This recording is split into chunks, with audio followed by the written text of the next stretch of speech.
The world is in financial disarray. Currencies failing, economies in wild flux, jobs being lost. But what if you could build an entirely new economy, one specifically designed for the digital realm? Well, that is the dream behind Bitcoin.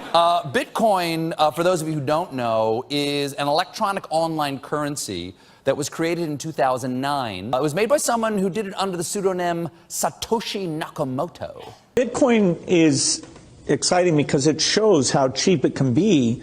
Bitcoin is better than currency in that you don't have to be physically in the same place. And, of course, for large transactions, currency can get pretty inconvenient. A Bitcoin is 1 unit of digital currency. It's internet money. Unlike dollars or euros or yen, Bitcoin is considered a decentralized currency. That means that a network of users control and verify transactions instead of a central authority like a bank or a government. It still works like real money.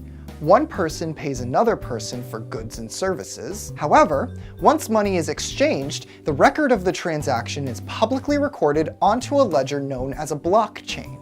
Other Bitcoin users, known as miners, verify the transactions in the blockchain. After a certain amount of transactions have been verified by a miner, that miner will receive newly minted Bitcoins for their work, and thus, new Bitcoins will be added into circulation. While there are currently more than 12 million Bitcoins in circulation, the total amount of Bitcoins that can ever be created is capped at 21 million. The creation rate is automatically halved every few years as more Bitcoins are added into circulation. This system, modeled after gold mining, makes finding new Bitcoins more rare as the number of available Bitcoins reaches the 21 million cap. I sent 100 euros worth of Bitcoin from here in Tokyo directly to you guys through this camera, through the network, through the TV, right into your home. If I had tried to do that, send you the money with a traditional bank, it would have taken several days and probably cost 30 euros. I just did it right now with Bitcoin instantly, basically for free, and didn't have to ask anybody for permission. I didn't need a bank, I didn't need a government, I didn't need anybody. I just needed myself and you and our smartphones to do it. That's the power of Bitcoin. Wall Street is fraud, America is fraud, the world is fraud, banks are fraud, central banks are fraud. We live in an era of fraud. It's all based on fraud, and they get a percentage of the fraud. That's the business model. Funds received. Personal wallet. This community is switching to what they think is a better monetary system. A system in which banks are no longer needed because payments could be made directly from one person to another. Bitcoin is fundamentally different because in Bitcoin, you don't owe anyone anything and no one owes you anything. It is not a system based on that. It is a system based on ownership. And no one can censor it, no one can seize it, no one can freeze it. It's November the 2nd, 2008, just 6 weeks after the Lehman Brothers collapse. And all over the world, there are panicked debates about how to save the banks. Then, on a little visited web forum for cryptographers, a document appears in which a completely new monetary system is proposed. The visionary author calls himself Satoshi Nakamoto. What's exciting for me is like a global economy. Right now we say we have a global economy, but I can't take $1 and give it to you in the Netherlands and then you know what to do with it, right? You would have to go and change it to your native currency. And when you kind of eliminate that step, and I can just send you one form of payment and you can send me a product in a matter of seconds, that starts to change things. You can buy Bitcoin at the Shell station. Check it out. Good. Got $2. Hit finish. Oh, $2 Bitcoin. Just like that, from this machine. I just turned cash into digital currency.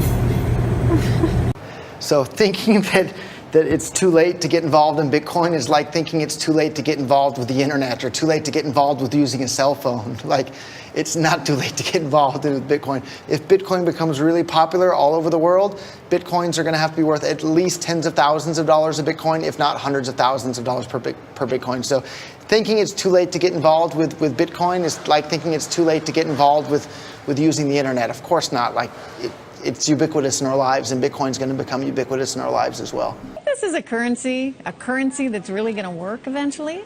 Well, I think it is working, and there will be other currencies like it that may be even better. But in the meantime, there's a big industry around Bitcoin. And you know, people have made fortunes out of Bitcoin. Bitcoin, there is no Bitcoin company. There is no Bitcoin building. There's not even a Bitcoin server anywhere that you could shut down. It is completely distributed. That's what's unique about Bitcoin. It is, for the first time, a way for the two of us to exchange value online without a third-party intermediary. Until the invention of Bitcoin, for you and me to exchange money online, we had to employ a third party, like PayPal, like Visa, like MasterCard, right? And we live in the 21st century. If we want to have a video call to China, we can do that for free. But to send a couple $100, which is essentially just ones and zeros being moved around. See Bitcoin trading at 1,000, 2,000, 5,000, 10,000. Rick Falkvinia does an excellent analysis.